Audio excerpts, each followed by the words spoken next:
I went to come out today to mail some things off, and I seen some signs that I took pictures of with my phone. And the city of Gerald and Rosebud actually support our law enforcement and Officer Darren Wilson. So I hope things don't get out of control that way if they see him go through.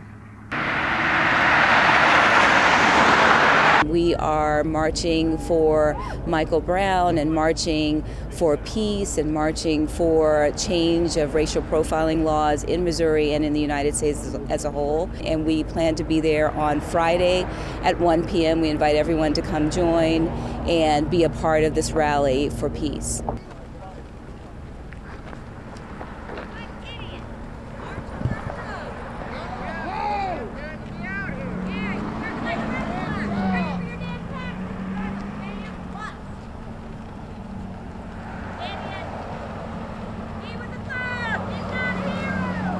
What we've seen is an extraordinary array of citizens of Missouri who brought us coffee, hot chocolate, sandwiches, refreshments, all along the way without being asked. People who have come and shed tears, who have prayed for us, we've seen that. And we've seen a few people who've used the N-word, who've asserted their First Amendment rights with obscenities. And that's a part of our country and your rights under the Constitution. But this march is predicated not only on moral values, but also constitutional values. And so we support their right to protest, but we're simply posing this question: why be afraid?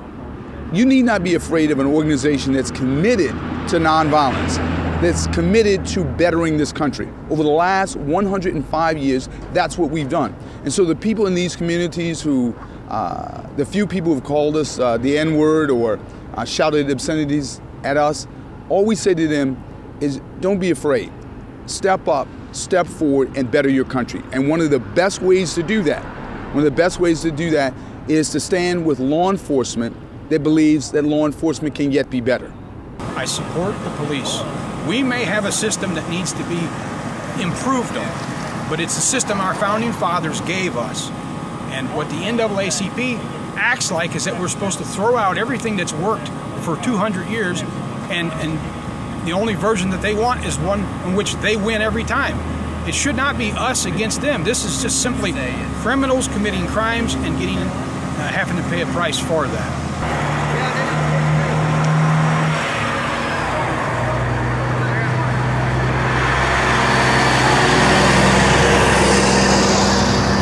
50 years ago, people gathered in a historic, transformative march and a rally in Montgomery, Alabama.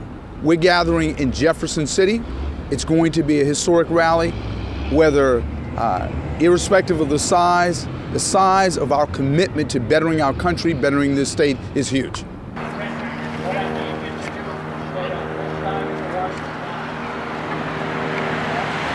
We had a very big turnout of people who were basically anti-protesters that felt like I did, that the grand jury had all the evidence and the grand jury spoke and that we should live with that decision. Otherwise, all you have is chaos. I would say that we probably had 175 people throughout town or a little more, and almost every one that I spoke to felt just as I do, that we support the police.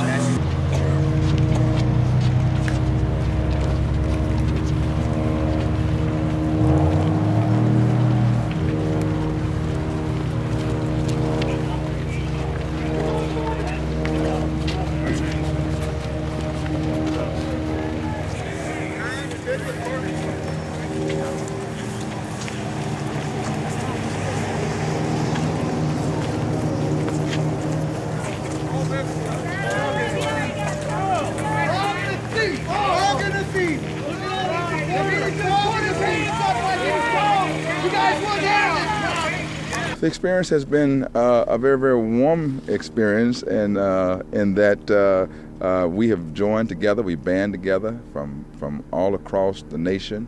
Persons have come in, taken off from work to be here, and some have, no doubt, perhaps used vacation days to be with us as well.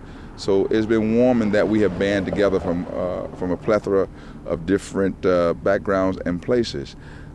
Also, in our marching, though, we have encountered persons who who utilize their First Amendment rights, and they make it clear how they feel and where they stand, and everybody has that right to do so. We do not have any problem with that, and as we exercise our First Amendment rights as well.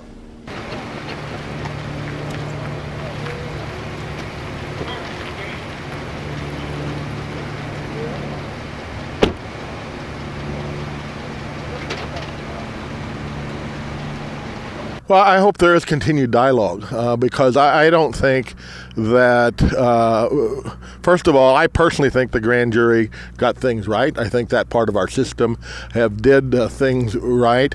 That said, do I think there needs to be a dialogue in regard to, some of the races, that occurs in this country? I think there is dialogue that needs to be had.